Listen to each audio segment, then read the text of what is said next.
കുംഭമേളയിലൂടെ വളരെ ഫേമസ് ആയിട്ടുള്ള ഒരു വ്യക്തിയാണ് മൊണാലിസ ഭോസ്ലെ എന്ന് പറയുന്ന ഈ ഒരു കാണുന്ന പെൺകുട്ടി. നിങ്ങൾക്ക് എല്ലാവർക്കും അറിയാവുന്നതാണ്. അതിനുശേഷം കുറേയധികം മാറ്റങ്ങൾ ആ കുട്ടിയുടെ ജീവിതത്തിൽ വന്നിട്ടുണ്ടായിരുന്നു. സിനിമയിലൊക്കെ അഭിനയിക്കുന്നുണ്ടായിരുന്നു. ഇപ്പം ലേറ്റസ്റ്റ് ആയിട്ട് കഴിഞ്ഞ ദിവസം കേരളത്തിൽ സിനിമയുടെ ഷൂട്ടിംഗ് ഒക്കെ ആയിട്ട് വന്ന സമയത്ത് കാമുകനുമായിട്ട് കല്യാണം കഴിക്കേണ്ട ഒരു അവസ്ഥ വരെ വന്നിട്ടുണ്ടായിരുന്നു. പോലീസ് സ്റ്റേഷനിൽ വന്നിട്ട് പറയുന്നുണ്ടായിരുന്നു, അച്ഛൻ ഞങ്ങളുടെ ബന്ധത്തിൽ എതിർക്കുന്നുണ്ട്, നിങ്ങളുടെ സപ്പോർട്ട് വേണം എന്നുള്ള രീതിയിൽ പറഞ്ഞിട്ട് അങ്ങനെ സപ്പോർട്ടൊക്കെ കൊടുത്ത് കഴിഞ്ഞ ദിവസമായിരുന്നു കല്യാണം കഴിഞ്ഞിട്ടുണ്ടായിരുന്നു. അത് ഭയങ്കര വാർത്തയൊക്കെ ആവുകയും ചെയ്തിട്ടുണ്ടായിരുന്നു.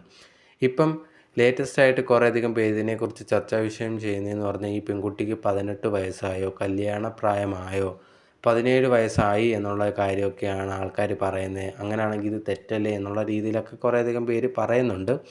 എന്തായാലും ഇവരുടെ കല്യാണ സമയത്ത് ഡോക്യുമെൻറ്റ്സും കാര്യങ്ങളും ഒക്കെ അതിൻ്റെയൊക്കെ ഇപ്പോൾ പുറത്ത് വരുന്നുണ്ട്. ഈ ഒരു കുട്ടിക്ക് 18 വയസ്സായി എന്നുള്ള കാര്യമാണ് ഇപ്പോൾ അറിയാൻ സാധിച്ചിട്ടുള്ളത്. എന്തായാലും ഇതിങ്ങനെ ചർച്ചാ വിഷയം നടക്കുന്നതുകൊണ്ടാണ് ഇതിനെപ്പറ്റി ഒരു വീഡിയോ ചെയ്യാം എന്ന് വിചാരിച്ചത്.